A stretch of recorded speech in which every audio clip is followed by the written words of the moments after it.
About myself first, I'm a civil engineer by profession, so I worked on the network on highways for 38 years before I retired, and I ended up being a contracts manager, so resurfacing, major resurfacing. So that's what I did to start with, what I retired from.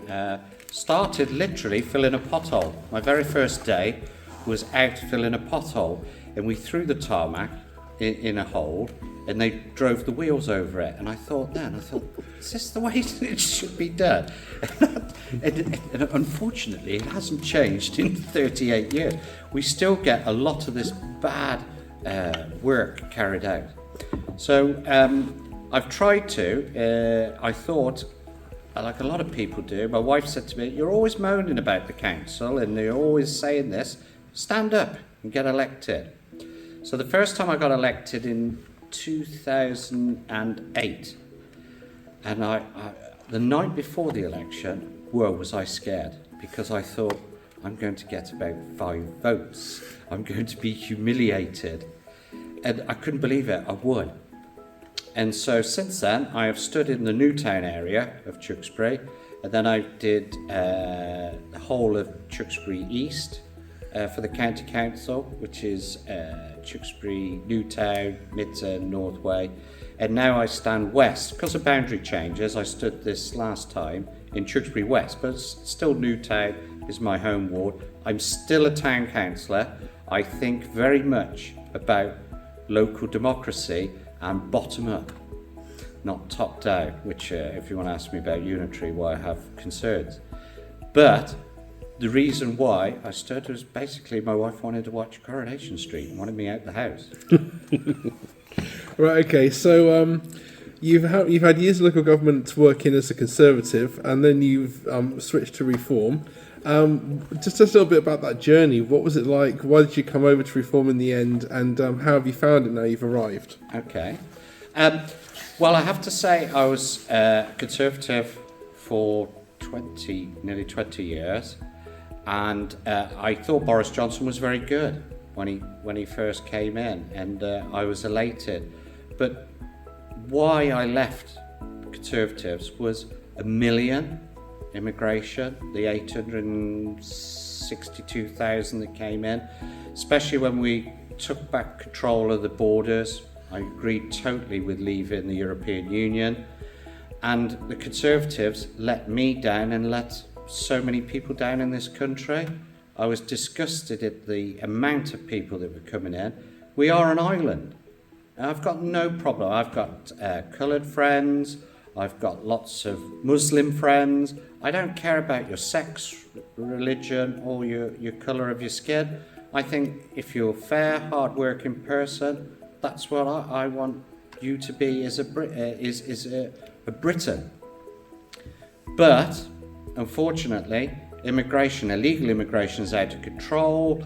The Conservatives came up with various ideas that never really delivered. And Labour, now the Labour government, making a bigger mess than the Conservatives did. I heard Reform. I've always liked Reform ideals. I also thought Nigel Farage was brilliant. What got me most with Nigel was I always remember the day after I think about a week after we'd left the European Union, and he had to go to Brussels and make a speech, and he said, for years I've been coming here and you've been laughing at me. He says, I don't hear you laughing now. Yeah. And I thought that was a brilliant speech. The man should have been knighted. But, unfortunately, he tried to play fair with the Conservatives, which again made me feel disgusted that they totally threw away the Brexit Party, his goodwill gesture, at the time of the 2019 election.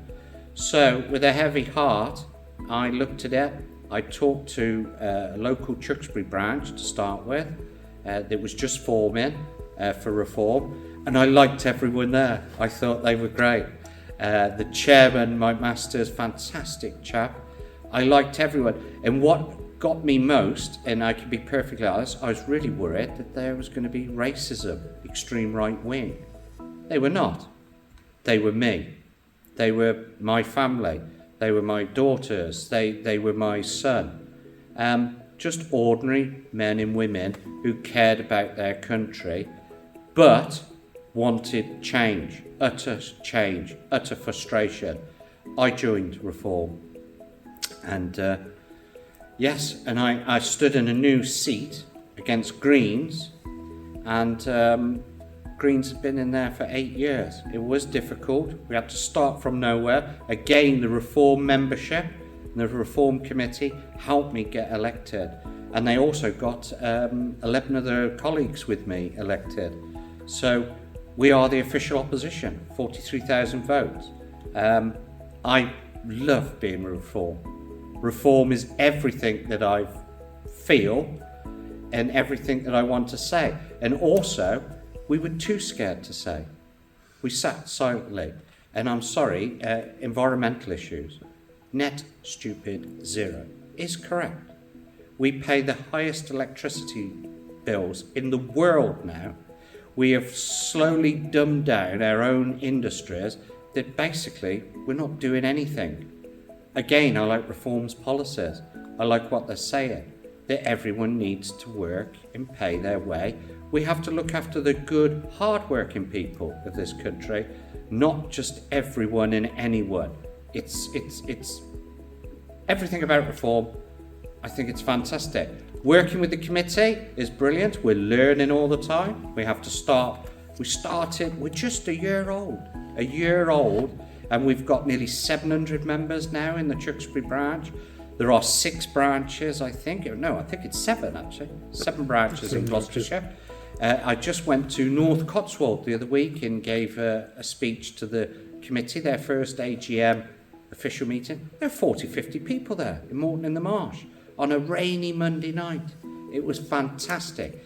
No racism, no extreme right, no fascists. They were just ordinary men and women, hard-working, who care about their country and see in the country, and I'll use Nigel Farage's words, country is broken. It is broken, and I think Reform are the only party that can fix it. How can your experience make a big impact for Reform UK in Gloucestershire and beyond? Right, experience. I've done lots of things wrong in my years as a councillor. I've got frustrated with TROs, traffic regulation orders. They take an inordinate amount of time to deliver, and you need the vast majority of people to be supportive, else it will not go forward. That's just an example.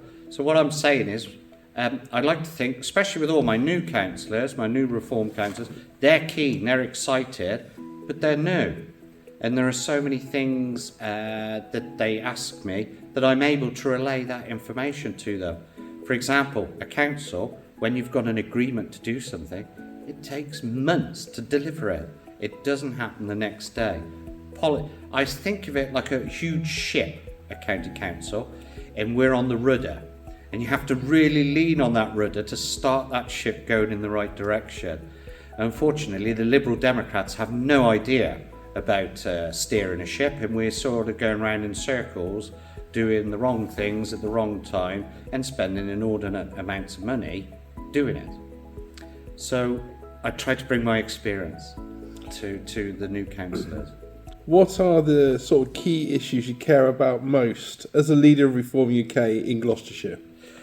Well, at the moment, it's got to be what the government have forced upon us. A new Labour government, in its infinite wisdom, has took away democracy and has told everyone in Gloucestershire, you're going to become a unitary authority. Straight away, Reform, we like bottom-up councils. We like local councillors to represent their local wards. For example, if you're talking about a bus shelter or a dropped curb or a pothole in a certain street in your area, you need your local councillor. But the government have come up with this brilliant idea of unitary authority to save money, so they say. Now, a unitary authority, let's go with that first point. It's going to cost us £30 million to even become a unitary authority.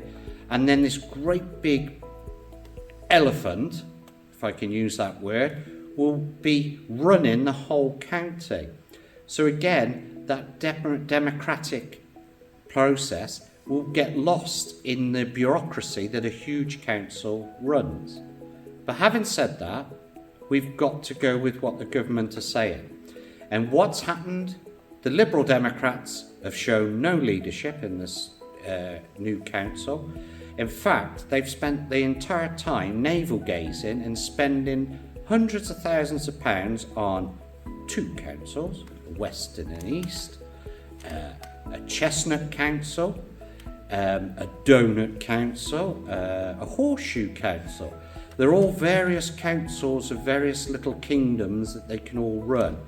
Instead of concentrating on the day-to-day stuff that this county council needs to do, and its financial position is very precarious. Yes, what are we doing? Spending loads of council time, money and officers looking at all these councils. So what I would say is, from Reform, in my group fully support it, is let's think about what that word unitary means. It means one. So, one council. We will be pragmatic at Reform. We will vote for one unitary authority, one police force, one health board, one council highways department, one school department, one adult social care. To split these up, and I have already said 30 million, I think a two-tier unitary authority could add another 23 million each, and also they'll probably start in debt. So they'll actually start in a position of debt, plus they'll have spent all this money. What I would say is, again, where's the consultation? Where's the public engagement? Reform believe in, what do you, men and women of Gloucestershire, think? They haven't been asked. They call it a consultation, but they're actually talking about what were the things you'd like us to do. Well, we all know what we'd like you to do. We'd like you to fix the potholes instead of taking flags down on flagpoles. But hey-o, that's just one issue. What I would say is, we need to concentrate on the day-to-day stuff, rather than what they're doing at the moment. Lack of leadership. Don't forget, the Liberal Democrats have a huge majority. They can do what they like. So what are they doing? They're busy sticking knives in the back of the leader, talking about various different councils that they might be in charge of. Well, I have a shock for them. Reform in the public have just about had enough of this sort of stupidity and time wasting money. Reform are there to be pragmatic. Let's get back to basics, as I said. Let's have some common sense. Let's stop all this virtuoso signalling. So, obviously, with the opposition party, we are the second largest party. How do we deliver cost savings in this environment? Very good, great question, and I'd love to have an answer to that one. What we can do is, I've asked my shadow cabinet to look at all the ways, detailed ways, that they feel and can see where savings could be made. Now, obviously, we will be constructive with the opposition and suggest. For example, the first council we put forward, the Liberal Democrats put forward that they were going to put 20-mile-an-hour zones in all around the county. What they forgot was that actually costs money and there's no money available to deliver it. Plus as well, they told everyone, every parish council I should say, that you can have what you want delivered. So even my own local town council have got a list of about 30 streets that they want altered. There's no money. We came here sensibly with a motion from young Michael Rees, new councillor for Cam Valley, 20-year-old. We all backed him. He put forward, let's not do that at the moment. Let's put that on hold and invest that money in highway maintenance. We were shouted at, we were abused, we were shouted down, we didn't understand. Very frustrated. So in answer to that question, very difficult. We will try and we will endeavour to keep bringing forward constructive ideas for the administration to listen to us. But at the moment, all they want to do is shout us down without even listening to the argument. They don't want debate, they just want an argument. Do you think other reform councils might be able to help in terms of suggesting what we can bring to the table here? Well, there's where reform is utterly brilliant. Only the other week I was at Grafton Manor in Worcestershire, the guests of Worcestershire County Council, who are Reform largest party.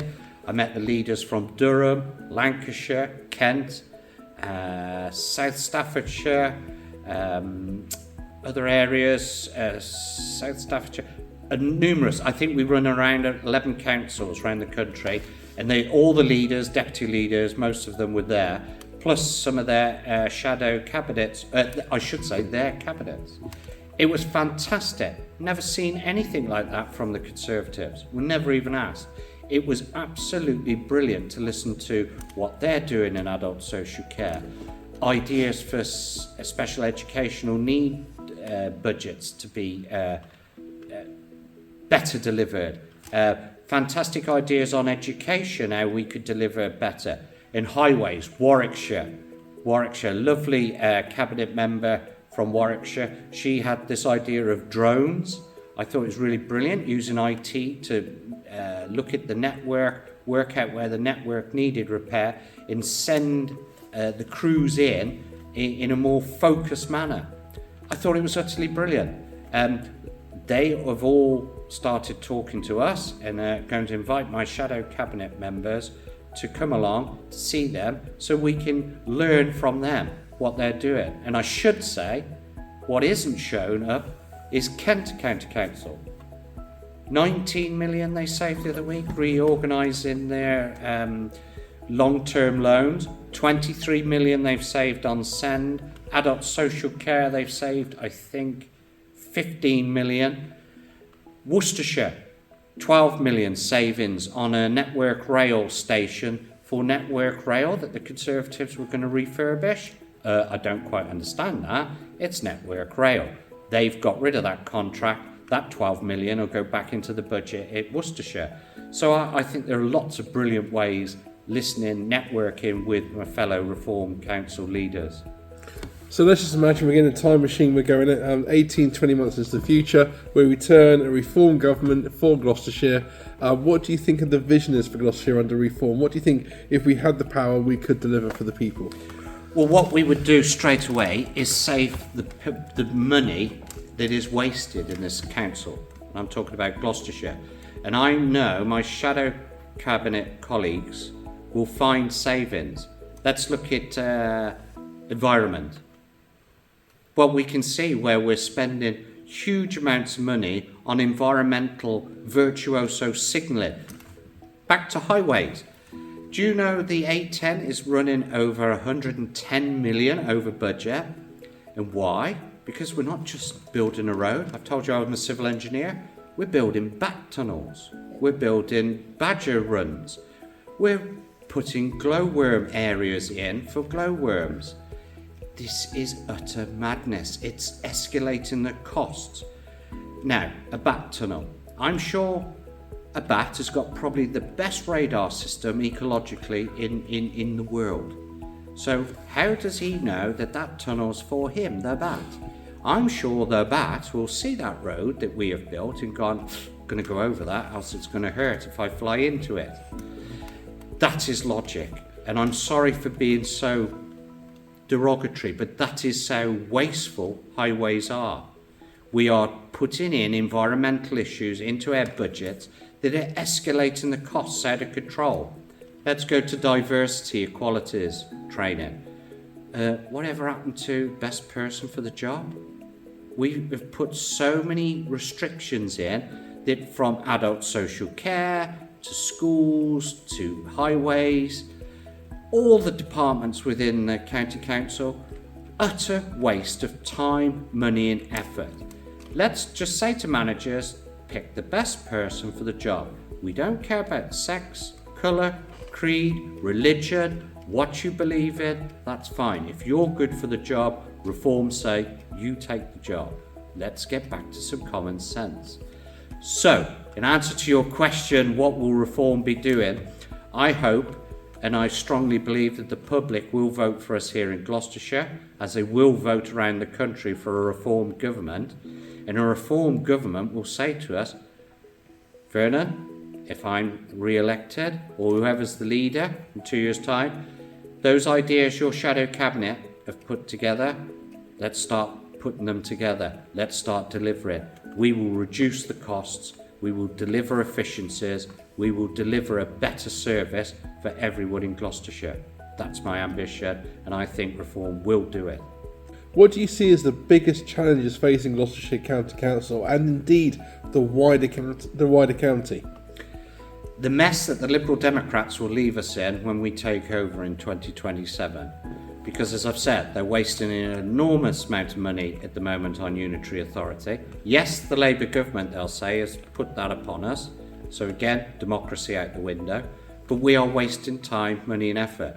Reform will have to pick up the pieces and put that unitary authority or two-tier authority together. It's going to be difficult, but we'll take the challenge. I think also what we'll have to do with the government is certainly get people back to work. We can't the benefits bill is completely out of control. That'll be for the government. What I can say is what we do in Gloucestershire. We will have to pick up the pieces that, and incidentally, the Greens do help the Liberal Democrats with finite environmental ideas, which is costing us loads of money. So we will have to pick up the pieces, but I strongly believe that reform can do it, and I'd be excited for it. If it's not me, whoever's here for reform, I think they'll hit the ground running. A lot of brilliant reform policy has been published recently. Alarm Clock Britain, the economy, immigration. They've really relieved just this litany of policies over the past month. How do you translate those policies onto a local level? They're a very good question. They can all be used. And that's the difference with reform. It's so refreshing to see these roll-on reports coming out, and where Nigel Farage and the team, Zia Youssef is the chair. They're all coming up with brilliant, Deputy Richard Tice, they're all showing in ways that we can use those locally. Now, reform, where are they different? Every week as shadow leader, I have a meeting with other shadow leaders around the country and with senior officers from London that work with head office, and they are disseminating information how we could use those in detail in our own areas. So again, reform is so different. It's a breath of fresh air, the interaction we have with them. So I think we can use them all to deliver. What kind of impact do you think the reform is going to have on things like small businesses and housing reform? We'll get rid of red tape. And we'll get back to first of all, business. What is the biggest business in this country? It's small business. We've got to help small business. So we will get rid of red tape. I think reform will totally take forward the advantages that we still haven't used from Brexit.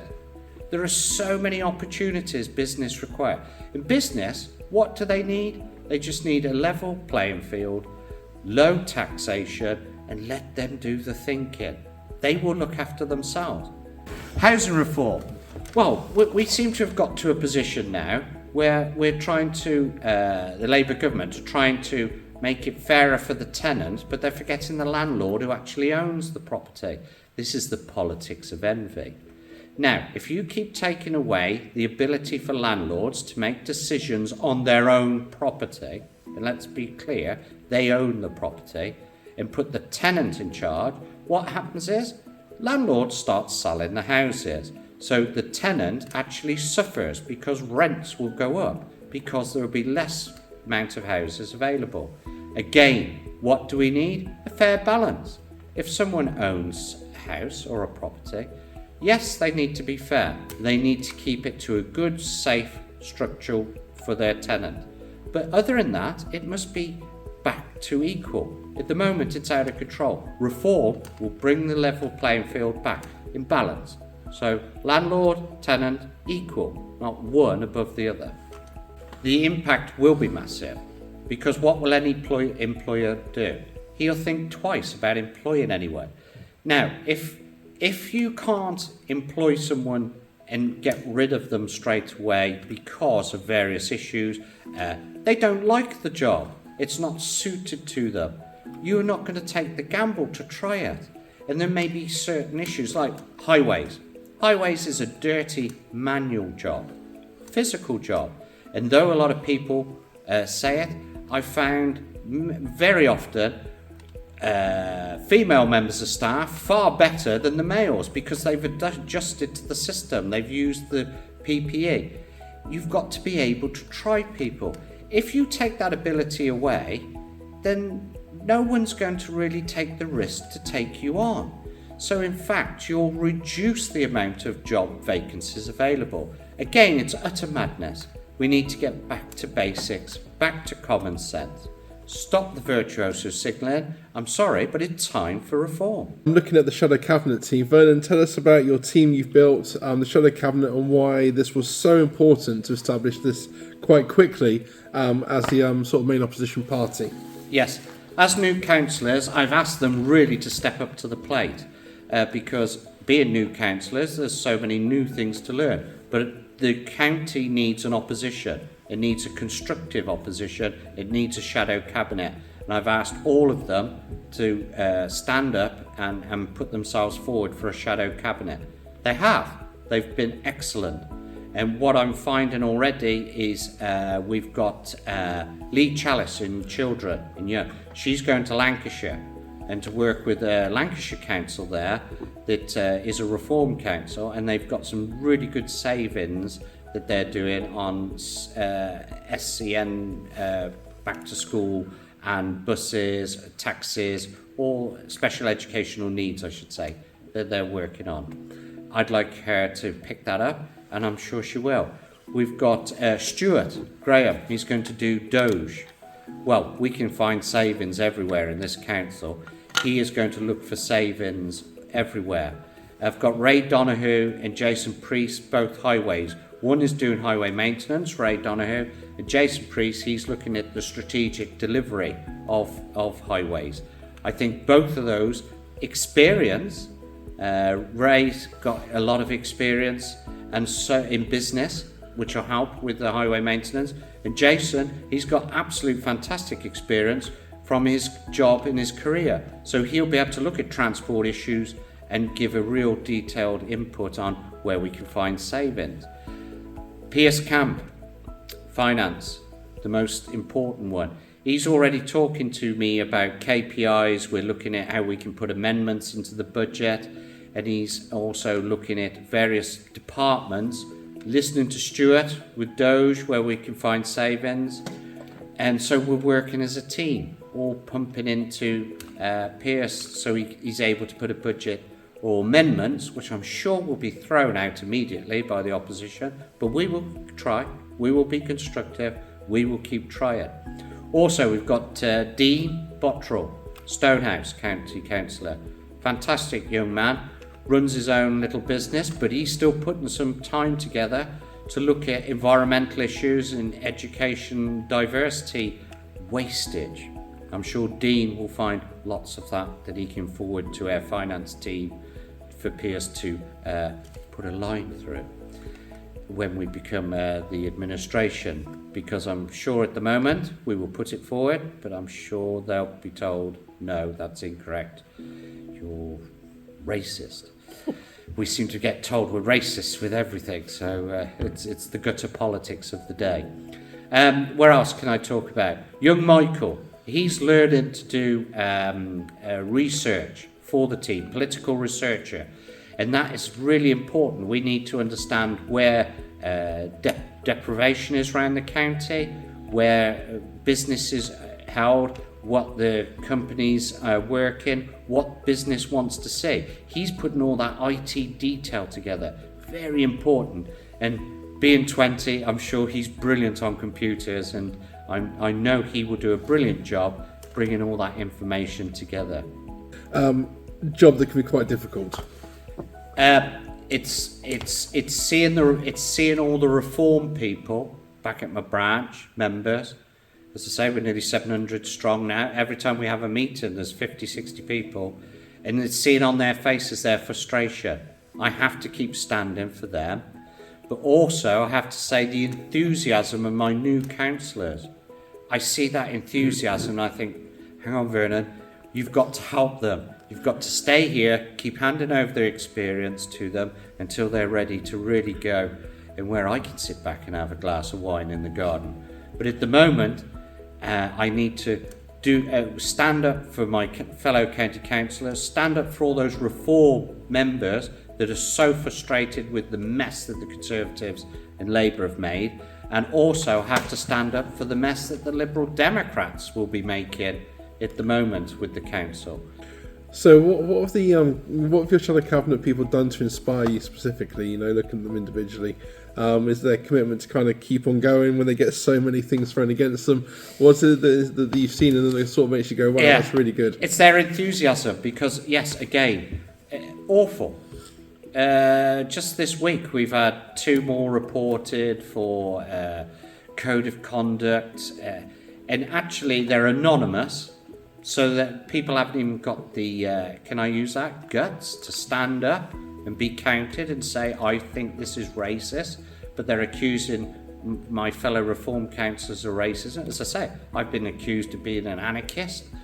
Utterly ridiculous. Young Michael, 20, he's been reported. Other councillors have been reported. It is appalling. So I have to stand up for them, because I see them taking it on the chin and standing back up for their communities. They're standing for Lydney, they're standing for Colford, they're standing up in Gloucester. Chris Mayo doing a fantastic job in Cllr, another great councillor. He's had been accused of various stuff. What's he do? We need to stand up for people of Cllr. Proud of him. Proud of Vernon Gray, toughly. He's also had various issues put towards him. He stands up. Why they stand up, I'll stand with them. A lot of the time, the public don't know, the general public don't know what we're all doing. We try to keep reform members engaged and informed by social media, but we need to do more. So we are looking at how we improve our Facebook, IT, social medias. Doing this film is to help tell people what we're trying to do is reform. But also, we will be looking in the spring to start leafleting. We need to start doing newsletters, portray those newsletters out on social media, but also get on the ground. And what I'm keen to teach and explain, rather than teach, explain and show my experience, is that the best way of publicity is yourself. Get out there with volunteers, knock on doors, say hello, let them know, drop a leaflet. So that's what we will be doing throughout 2026. Right, what has been the most challenging thing about being the leader of Reform UK in Gloucestershire? Difficult. Yes, challenging. I would say difficult. I didn't realise the sheer opposition, the sheer fear of the opposition towards reform. I thought that they would accept that we were here, accept that we were the largest shadow group within the council, but it shocked me, and I have to use that again, gutter politics. I do not understand it. All my members that I see and meet, and my councillors, are just hard-working men and women of Gloucestershire. That's it. We just care about Britain. We care about the country. We're concerned, like the leader of Reform, Nigel Farage, says, that Britain is broken.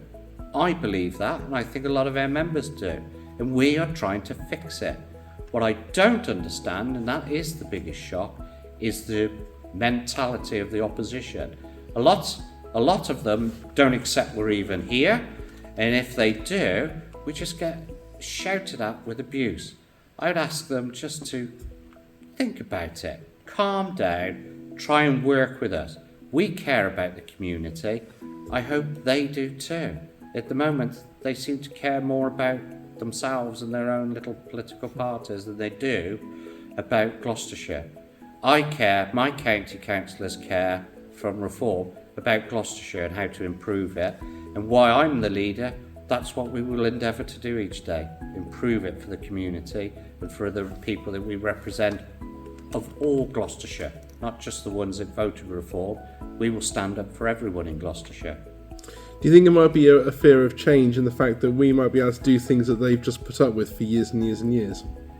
I totally think that it's about change, and they fear that what we say can't be delivered, and you can't do that. Well, I say Badger doesn't need a Badger tunnel. He's fine. He can dig a road. He can dig holes wherever he likes. He doesn't have to have a tunnel in a road. I will say to them, bats will fly over that road. They will not crash into it. I assure you, we don't need to build tens of millions of pounds worth of bat tunnels. And I ask you to just think about it, and let's have some common sense and just listen to what Reform is saying. We could do that right across the board. How have you found working with the council's leadership and officers? Officers.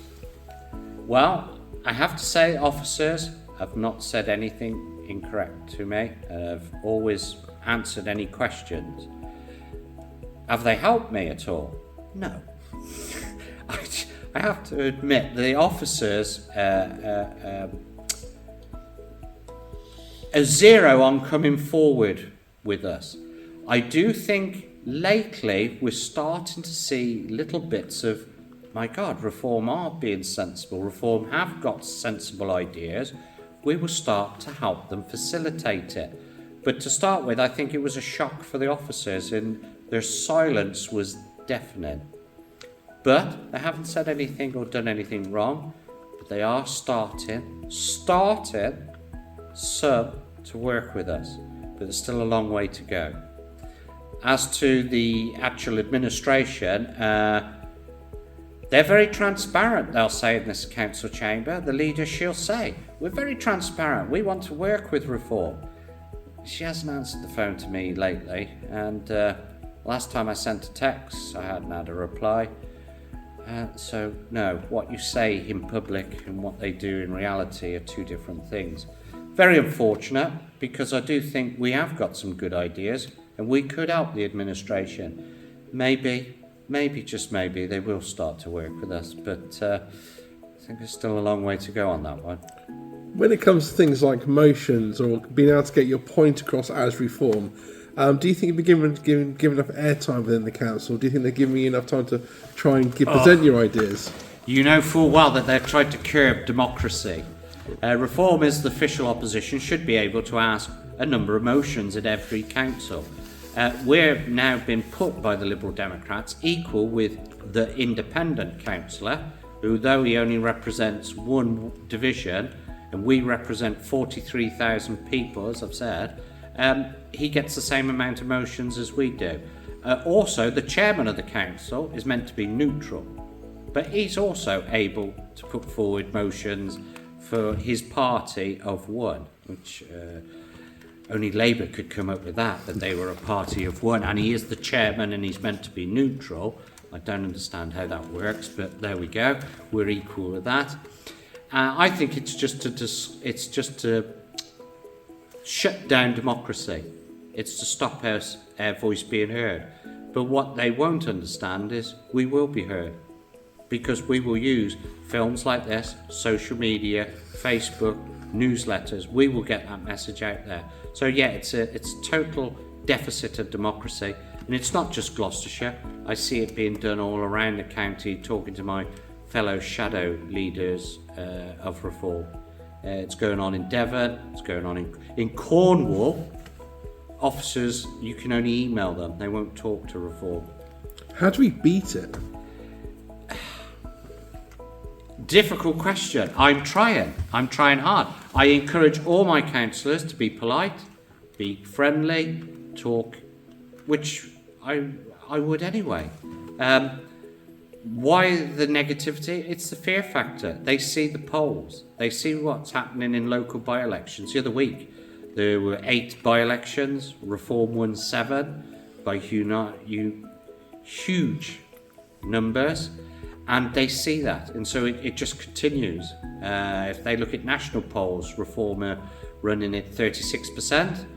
That is a real government. They could take a full government. So I think the fear factor. I don't know. All I can encourage is my councillors to be polite to all other councillors, and I ask them to show the respect we show the opposition, they should show us.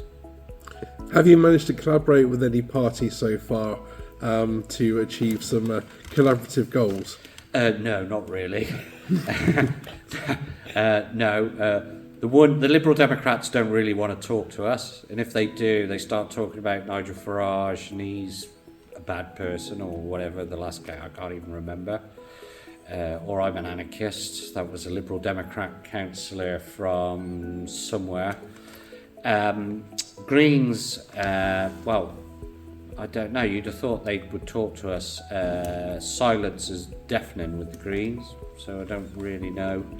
The Conservatives, well, they're on fast track, aren't they? I fast track to oblivion.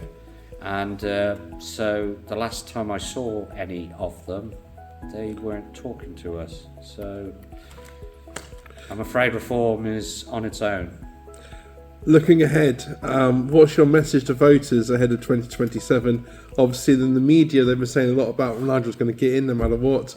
What would you say to people on the ground who are maybe sit in front of the TV every day, screaming at the TV, but haven't come out and kind of supported us yet? What would you say to those people? I'd say, I hear their frustrations, but be guarded. Be guarded, because I need you, listening to this, to go and vote at next election. Be it a by-election, be it a county council election in 27. Hopefully it'll be a general election 27, 28, got to be in 29. But you have got to go out and vote, because if you sit back and think, oh, well, Reform are just going to win, that's when we'll lose. We have to, we are in last chance saloon for Gloucestershire County, for the country is Britain. We have all got to go and vote. And I would urge anyone out there who's thinking about voting Reform to make sure you know when the polling station is. Look at that newsletter, look at the Facebook, and remember, got to go and vote. I've got to go and vote. I would urge everyone, you've got to vote to get what you want. And if you don't, I see the opposition start working together. They'll start dropping candidates to make it one against just Reform, to try and galvanise the opposition vote to beat us. That's happened in a couple of by-elections recently. We have got to be guarded. I urge everyone, if you care about this country, if you care about Britain, you'll go and vote Reform at the next by-election or general election, whenever it's called. What would you say to those people? Because one of the biggest things we find is apathy. All of these people are just like Reform, the same as every other party, Labour, the Conservatives, they've lied to us for years. Why should they believe that we're any different? Exactly, it's a good question. And the only way to answer is join Reform. Come to one of our meetings. Come to, as I said, I talked about North Cotswold, new group started. 40, 50 people, their first rainy Monday night, they start off, 40, 50 people. Come along, come and see us. Follow us on Facebook, follow us on social media, look at our newsletters, but come along. We are just like you, frustrated about Britain. Come along, come and meet us, and you're not alone. Don't just sit there and just say, oh, well, it's this, it's that, we can never change anything. Reform are going to change it. Reform are going to change the system. I'm not going to go over all the national things we're going to do. Nigel Farage can do that perfectly well, or Richard Tice for you. What I say is also do it locally, because we care locally about exactly the same issues, and we will deliver what they're delivering nationally. We will bring that down on the scales and deliver it locally. It's time for common sense, time to get back to basics, stop all the virtuoso signalling, time for Reform.